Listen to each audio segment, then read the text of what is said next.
look closely at how we build our lives today. Everything is categorized, optimized, linear. We live by calendars, spreadsheets, and endless metrics. We treat our minds, our bodies, and our businesses like machines that must be forced into conformity with an arbitrary, artificial notion of order.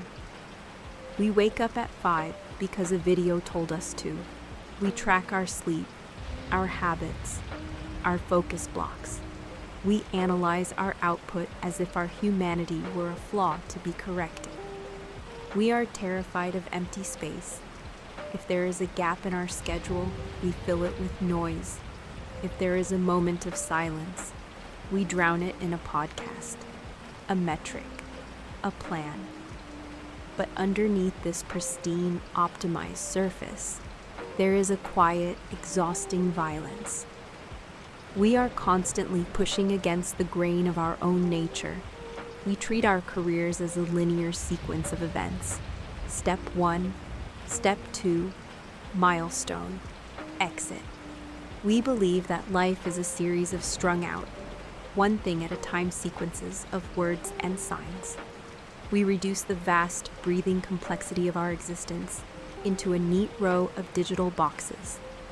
And yet, despite all this control, we are anxious, we feel hollow.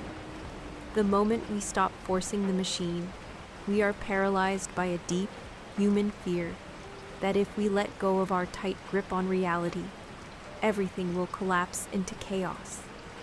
We mistake our engineered structures for safety, but they are simply a cage of our own making. In his final masterpiece, Tao, the Watercourse Way, philosopher Alan Watts pointed out that this mechanical worldview is entirely unnatural. Nature does not operate on linear rules. It doesn't use timelines or quarterly reviews. Outside of our human-made systems, the entire universe moves beautifully without consulting books. It functions through a deep, organic harmony called Tzu-jan, which translates roughly to of itself so, or spontaneous naturalness. Watts writes that because of the mutual interdependence of all things, they will harmonize if left alone, and not forced into conformity with some arbitrary, artificial, and abstract notion of order. Think about that. Harmony is not something you build through brute force or excessive discipline.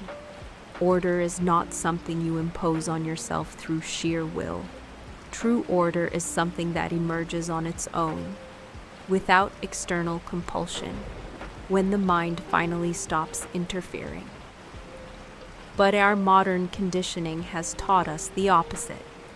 We believe that if there are no rules imposed from above, there will be only mess and disorder. We confuse the map with the territory. We think the rigid laws we've created to measure life are life itself. But a tree doesn't plan its growth. A river doesn't optimize its path to the sea. It flows around the rock, over the obstacles, following the line of least resistance. It takes the watercourse way. It is organic. It works because it is allowed to do its own thing. As a high achiever, you have likely been trained to think of yourself as an isolated island.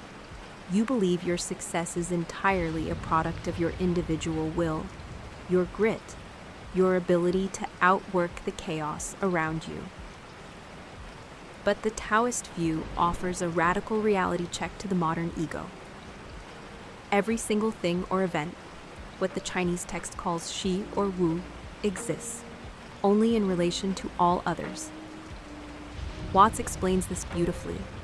The earth, and every tiniest thing upon it, inevitably goes with the sun, the moon, and the stars. It needs them just as much as it needs and consists of its own elements. Conversely, the sun would not be light without eyes. nor would the universe exist without consciousness, and vice versa. This is the principle of mutual arising. Your business cannot exist without the market. Your mind cannot exist without silence. Your drive cannot exist without deep, uninterrupted rest. They are not separate entities fighting each other. They are two sides of the same coin. When you understand this, the pressure to control everything vanishes.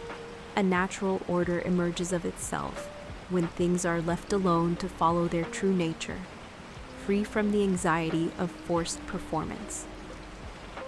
The order of nature is not a forced order. It is not the result of commandments, which we are compelled to obey by external violence. The exhaustion you feel right now, that is the external violence of a forced order. It is your mind, trying to police your life. Before we classify, name, and optimize our world, there is a state the ancient texts call hun, obscure, chaotic, turgid. But this is not chaos in the sense of a mess. It has the deeper sense of Xuan, of that which is deep, dark, and mysterious.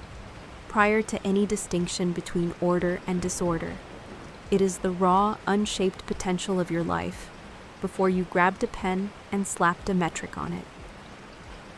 The ancient text reminds us, the unnamed is heaven and earth's origin. Naming is the mother of 10,000 things. Whenever there is no desire or intention, one beholds the mystery. Whenever there is desire, one beholds the manifestations.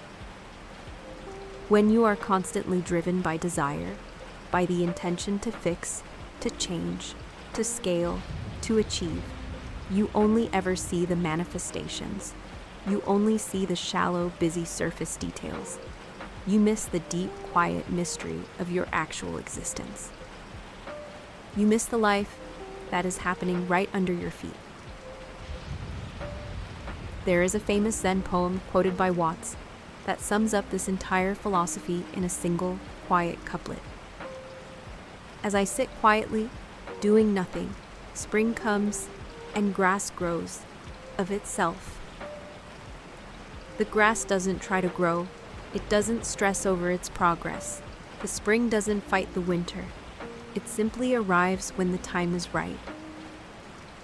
For the next 10 seconds, drop the desire to become anything else. Drop the 10-year plan. Strip away the titles, the tasks, and the forced expectations. Stop trying to control the river. You are already in the water. Let go. Take the Watercourse Way. This is neon silence. Join the silence.